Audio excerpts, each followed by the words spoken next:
இது என்ன வீடியோன்னு சொல்லி பார்த்தீங்கன்னு சொன்னால், ஸீ தமிழ் நடக்கின்ற சரிகமபா நிகழ்ச்சியில ஒருவரை பற்றி தான் பேச போறேன். அவர் வந்து சுமன் ராஜ். சுமன் ராஜ் யாருன்னு சொல்றேன். ஏற்கனவே ஒரு வீடியோ செய்திருக்கேன்.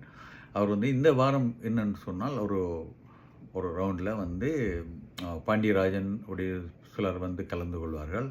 இதில் என்ன விஷயம்னு சொன்னால், அவர் ஒரு பாடலை எடுத்து பாடியிருக்கார். ப்ரோமோ பார்த்தேன். அதில் வந்து உங்களைப் போலே சிறகுகள் விரிக்க நானும் ஆசை கொண்டேன். சிறகுகளின்றி வானத்தில் பறக்க தினம் தினம் திரும்பி வந்தேன். என் மனவானில் என்ற பாடல் மிக அழகாக பாடியிருந்தார். என்னன்னு சொன்னால், அது பாடும்போது அவர் தன்னுடைய கண்களை மறைத்து அவரும் பார்வையற்றவர் போல் பாடியிருந்தது அங்கு சிறப்பாகும். அந்த மிக மிக சிறப்பாக பாடியிருந்தார். எல்லோருமே பாராட்டியிருந்தார்கள். அந்த விஷயத்தை நானும் உங்களோட பகிர்வதற்காக இந்த வீடியோ.